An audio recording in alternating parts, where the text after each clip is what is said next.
The next step of making the quilt involves sewing the side panels on each end of the center panel.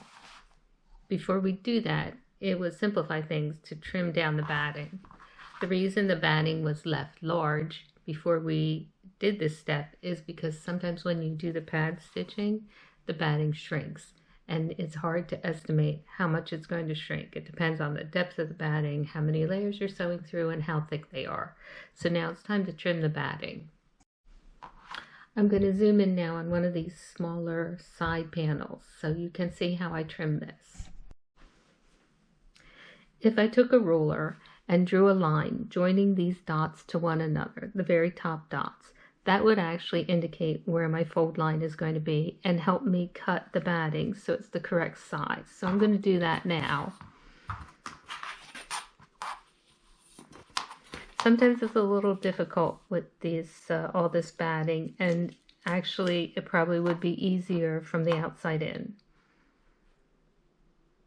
But I'm just going to do it this way. This red line represents approximately where I will trim my batting, and I'm only going to trim through my batting. And sometimes I trim it wider than I know it has to be and go back and trim more off later. That's pretty good in a lot of places, but I have a little bit of cleanup to do right here. Remember, if the batting's left in the way of the fold, it's not going to be a nice even fold. A couple of my lines have already been established because this is the one where I'm going to join the side panel to the center panel, so I already know where that line is.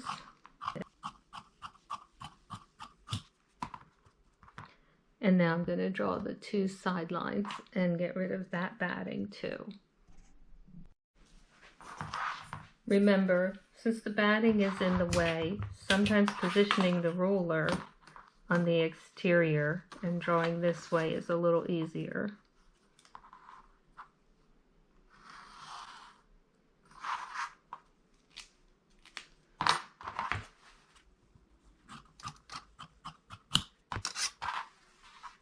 This side was drawn earlier.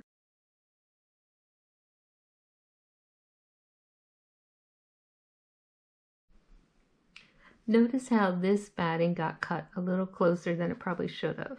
I don't have to worry too much about that. When I fold this piece along the fold line, I see that it adequately covers the batting and will catch it in my last row of stitching. Be very careful when starting. Lift up the batting because I almost cut through the lining when I was trying to trim the batting.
Traditional methods of joining two pieces of fabric or quilt blocks to each other is that you match their edges and sew a specified distance from the edge. These blocks are matched differently, the reason being that you'll get more versatility out of matching them this way. In other words, if you match them this way, you can add blocks along the top and the bottom. You can add blocks with different size sashes.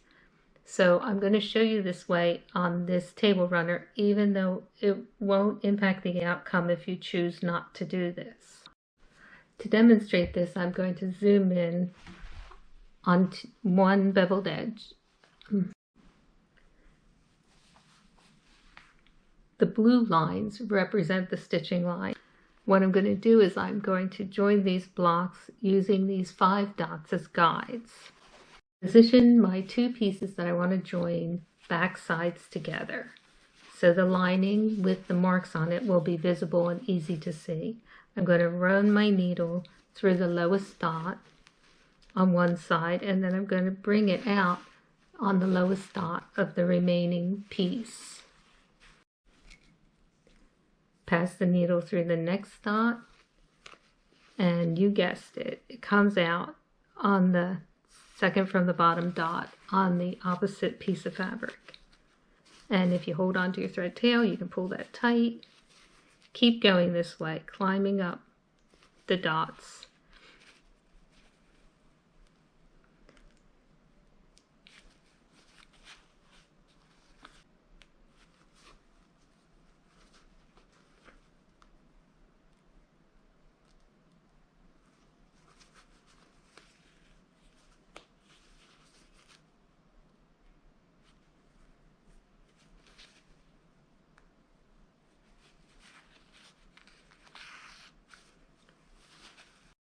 So this is how one side looks, and this is how the other side looks. And now I'm actually going to take my needle and pass through the dots one more time, going the opposite direction.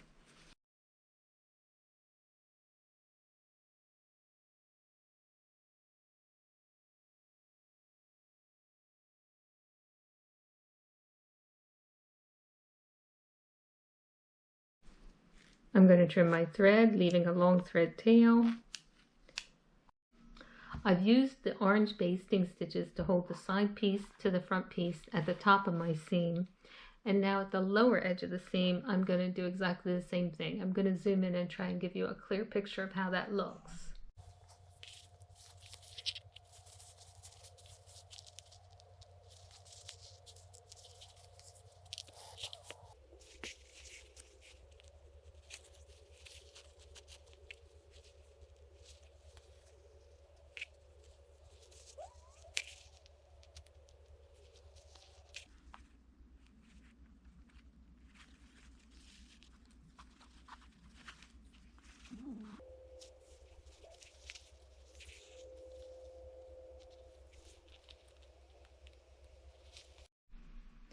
So if I flip these over, it's almost like shoelaces traveling back and forth. Now I'm going to tighten them all up. And I usually sew them so they're tight already. I'm just trying to demonstrate how the threads are related to each other as they cross from one piece of fabric to the next. Time to follow the path down towards where you initially inserted the needle.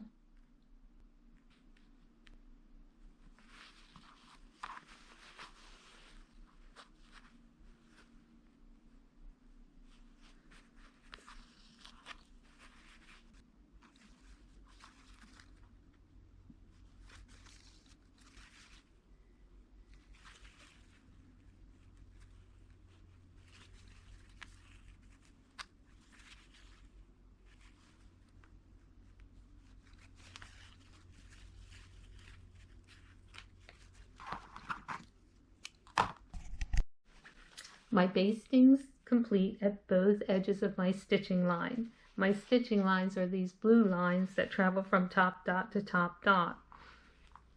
I'm going to get this ready to put under the sewing machine and stitch these seams.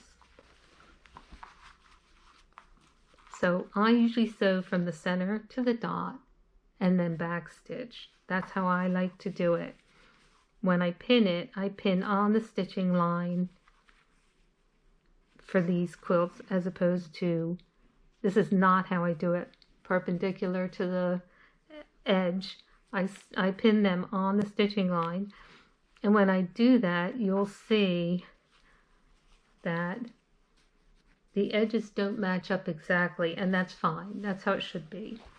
Worry about the stitching line, not the edges of the fabric. It'll be fine, even if they don't match. So what I'm going to do is I'm going to probably sew starting in the middle down to the dot and then back stitch. Then I'll flip the whole piece over. I'll lay my first stitches on top of my previous stitches and sew to the top dot and back stitch. So I pin it this way. So I'm all set to sew the seam while I'm sitting at the sewing machine, even though I flip it.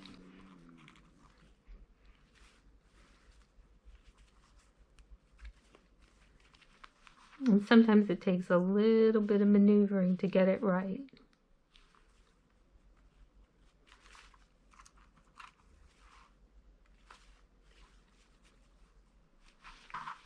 So my pins are on my stitching line. So my stitching runs along the line I've drawn. Notice, I don't know if you can tell, but these edges are not even, but that won't make any difference in this method. So I sew from approximately the center to this side where I end my stitches on the top dot and then back stitch. Then I flip over my fabric and I sew along the same line that's drawn on this side to the top dot, back stitch and stop. Since I know that my stitches are accurate, I can go ahead and remove this orange basting thread.